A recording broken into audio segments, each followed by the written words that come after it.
Hi, welcome to a Veterans Military Histories. Now, for years I've been hosting and producing Veterans Forum, and for a few years Veterans Forum magazine. And I have definitely learned, that my audience loves those stories of our veterans about what they did and saw while they served in the military. And those of you that are devoted viewers have also heard me say that it's really fun to watch movies out of Hollywood, war movies. But we have to remember their primary purpose is to entertain you and to make money. So we're talking to a veteran of the Korean War today who was there, became a member of the Military Order of Purple Heart, so clearly he was involved in combat. And my board and I have decided that the shows that are about historical events should be called Veterans Military Histories. So my guest is Frank Albin, and this is the first time that we're pumping these histories as a Veterans Military History. So welcome. Well, thank you. Thank you, Ms. Scott. Now, I know you through the American Legion. But Yes. Veterans have a life outside the military, ordinary people who do their duty. Tell us, Frank, where you were born and raised. Well, I was born in Joplin, Missouri, lived in the Middle West, and in the state of Iowa from kindergarten through a semester of college, mostly in Des Moines, Iowa. And it was during 1950, watching this transition from World War II to peacetime, and then the Korean War coming to the fore. Right. And it was called a police action. I don't think it was called a war. And it was, at a time I was 18, 19 years of age, and am I going to miss the next big war and all that? And or would it be over with in a month? Because that was some of the thoughts that was a concern, or whether just the Allied forces would be forced off the peninsula by the North Koreans. Right. But General MacArthur had a brilliant Incheon landing and called a pincer movement, and the North Koreans were surrounded. And then we began to take action in fall of 1950, and about November, we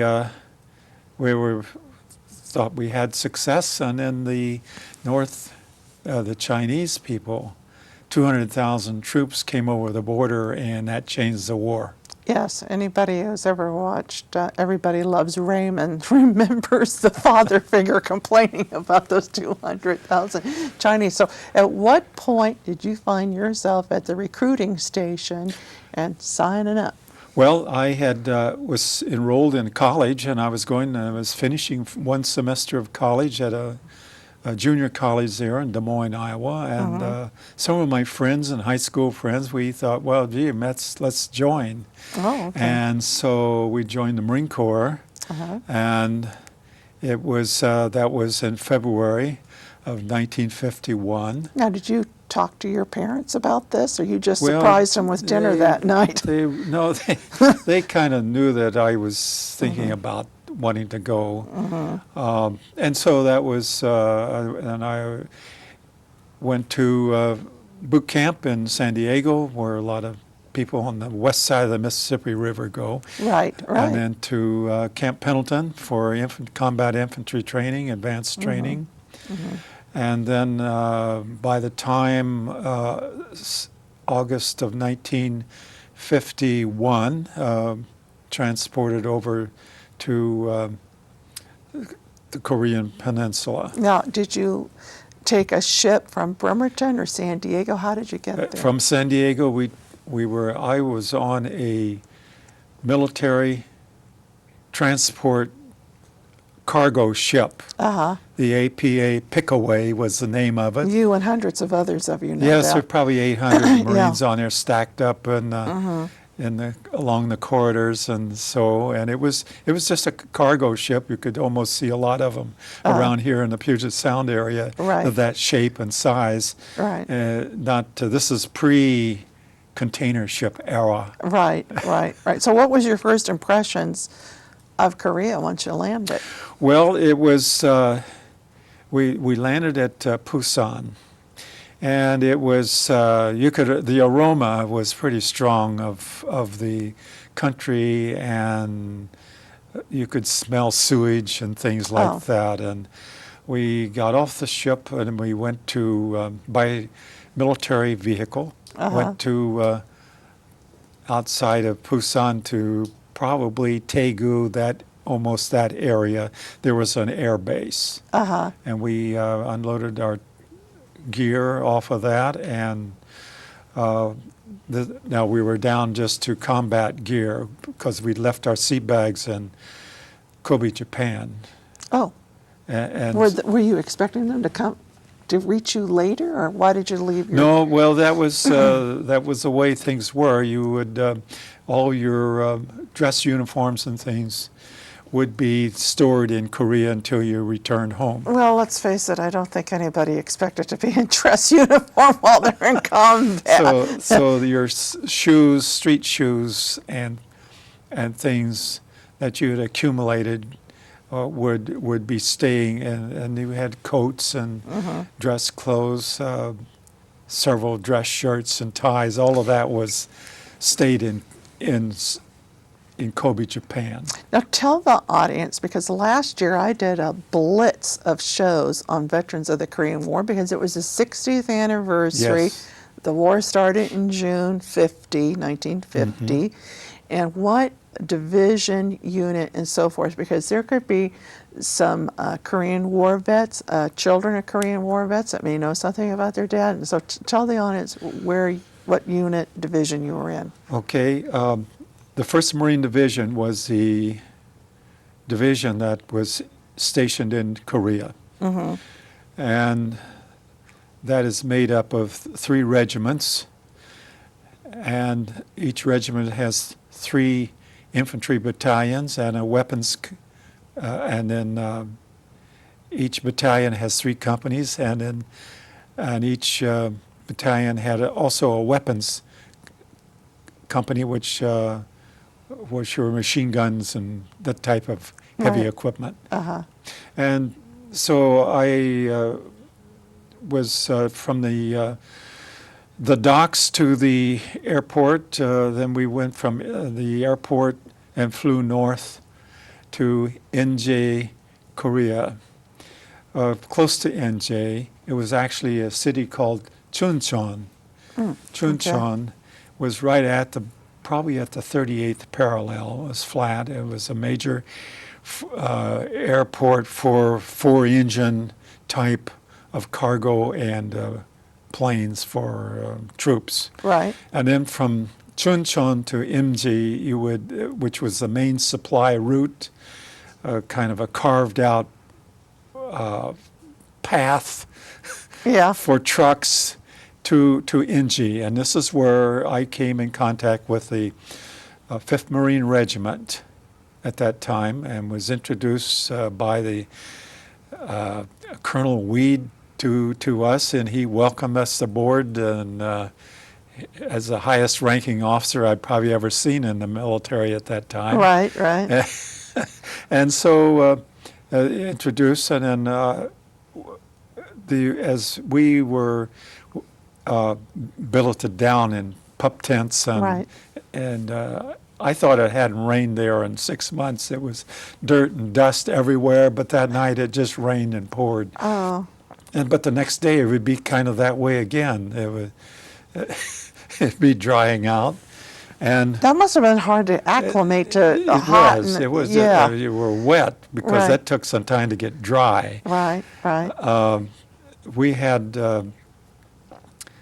at NG, we were the next morning interviewed by what I call S2 or G2 type of people in intelligence groups, and they asked me what I did in civilian life.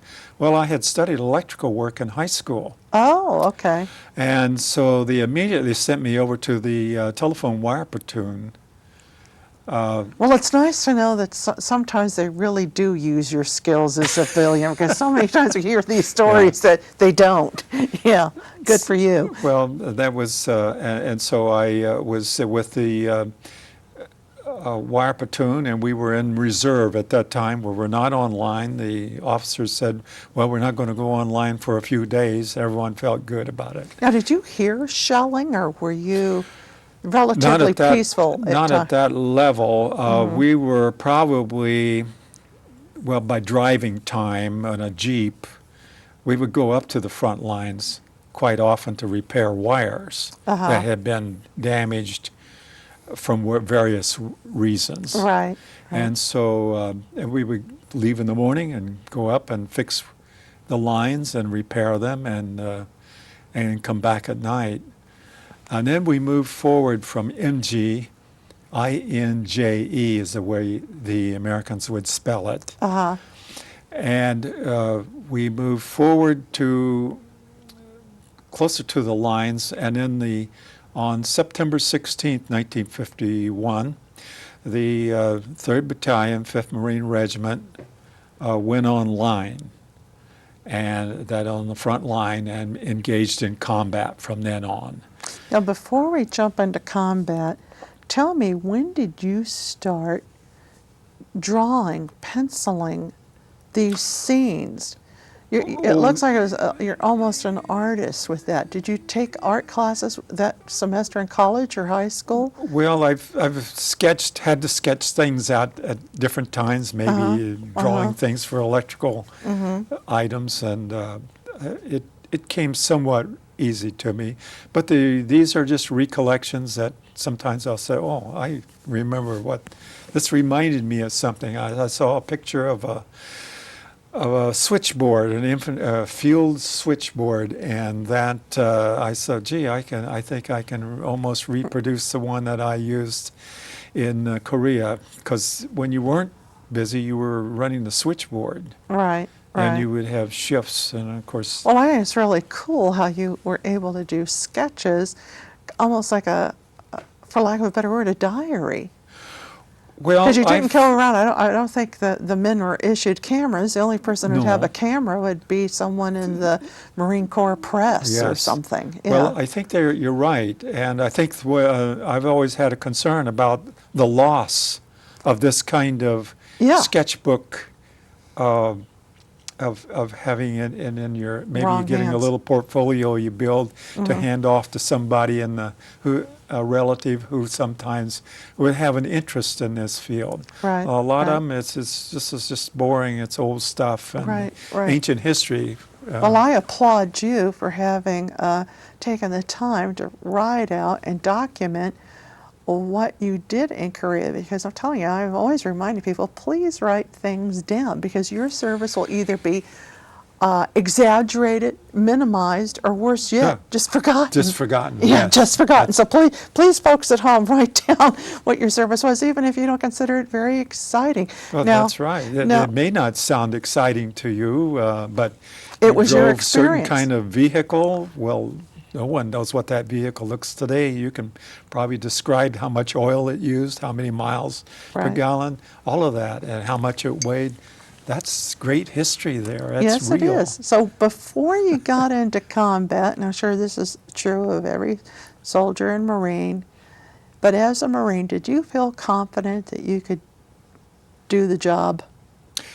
I did. I thought, I think probably my job was to be a wireman and hook up wires to the command post and do that sort of thing. Right. And that was ample training for that, because I had studied other things. I knew the theory of electricity. And so that was, I felt I was well prepared.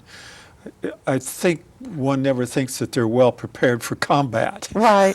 Yeah, you hope you are. You pray you are. You hope you are, yes. But the Marine, the military service does all it can.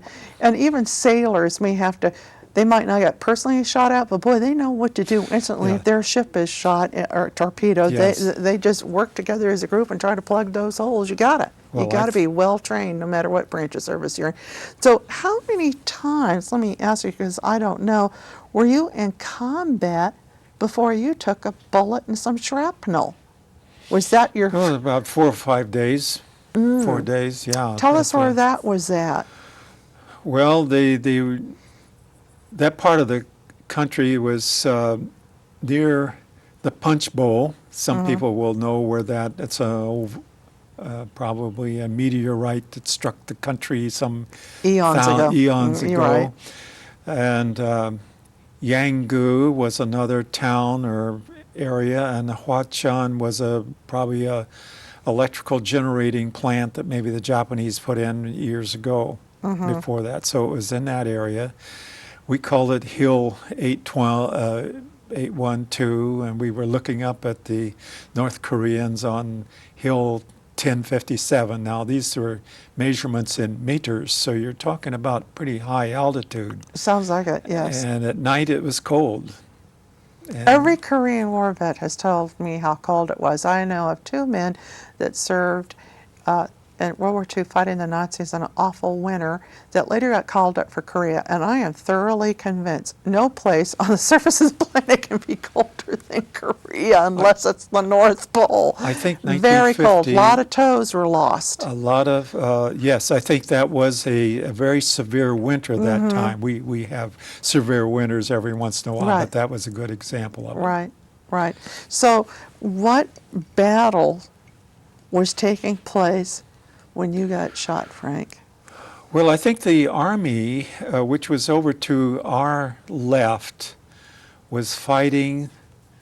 There were a couple of battles there, which got, I think, news reporting because of the heavy casualties. Heartbreak Ridge was one of them. Yes. And that that's- seems to kind of resonate with people, and that was contemporary. And we could watch the Army to our flank, left flanks, fighting the Koreans and North China and the Chinese. We could see that, and I could watch the airplanes diving in and firing at. Must have been very and- noisy and very chaotic. Yes, noisy. Yes. Had those great fighter planes, F4U Corsairs. It was a gull wing, piston engine driven plane, and there was another one called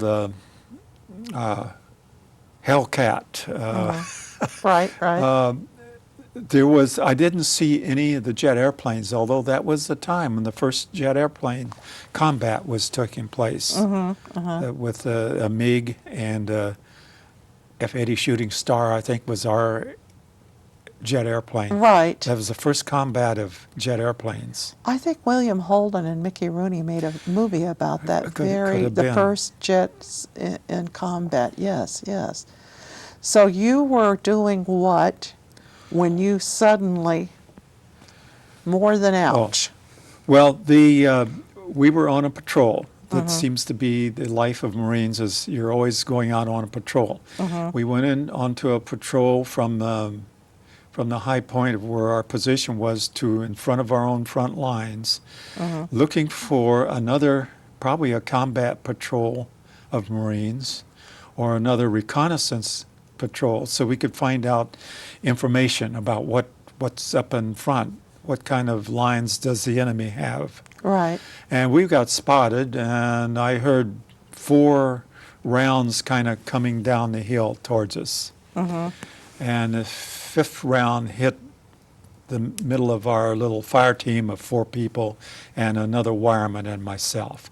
Only the other wireman, a fellow by the name of Carol Stinger, was wounded, and I was wounded. But the fire team people, they did not get hurt, but they had to deal with us to get us back up to our own lines. Well, thank God not everyone always gets wounded because you need that help when you're wounded. Yes, and Yeah. they did first aid is what they could do, and then they were all calling and yelling back up the hills to get the corpsmen down, and they brought several more Marines because we had to be carried out in a litter And Now, it is was, that the bullet I was holding in my hand that, earlier, or was that no, simply that's, shrapnel? that's shrapnel. Okay. It Okay. was a enemy mortar shrapnel that landed probably within 5, 8 yards away from the two of us.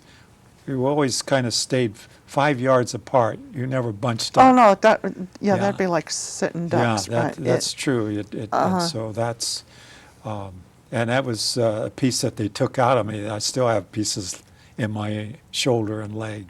oh Lord. But that was, So you and said something before we went on air that they couldn't take care it, of it it, in a typical fashion, or you'd be stiff there yes. forever. Tell Well, us a little the bit about that. technical word is the head of the humerus bone in your shoulder.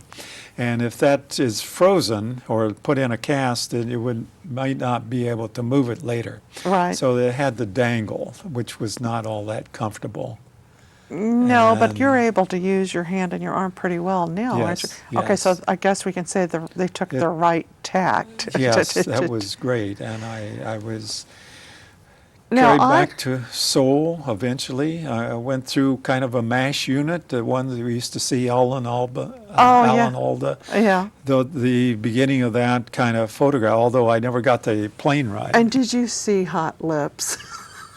Yes, no, in Seoul. I always thought in your dreams, buddy. I wonder how many people thought that. Okay. Well, I was in Seoul, Korea, in a army hospital, and I don't know if the building was a hospital or maybe it had been a high school. I'm not sure. And they set me down between two fellows that didn't move, and were in terrible shape. I thought they didn't move; they were unconscious. Oh dear. And I lie there on a stretcher for maybe 2 hours, and then finally an army nurse came over and cut every bit of clothing right off of me.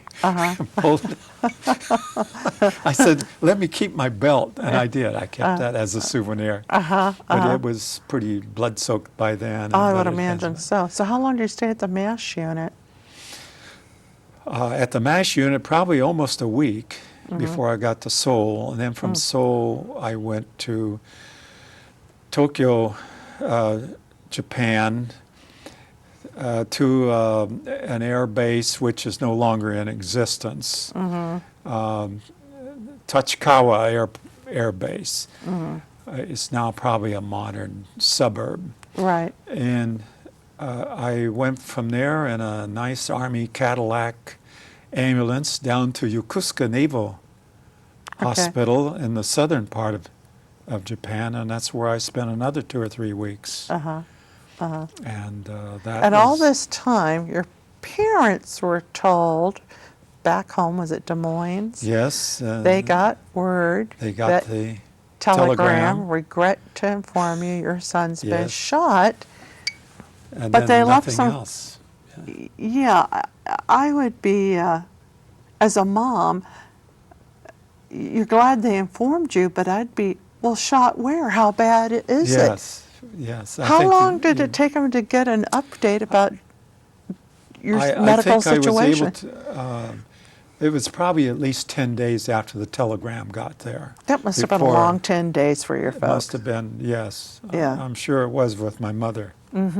Of course, of course. So were you able to go home, or did they fix you up and back you went to fight in Well, Korea? the trip back to the mainland, I was at Yokosuka Naval Hospital, and at that time they were putting a lot of troops on the Red Cross ships, or the hospital ships. One was Right. called the Maven or Haven, and forget the other one right offhand. But and then they would go back to the United States on a slower basis. But mine was a flight from Yokosuka, Japan, to Hawaii. Oh, so you flew? I flew to okay. Tripler Air Force, Yeah. Tripler Army Hospital.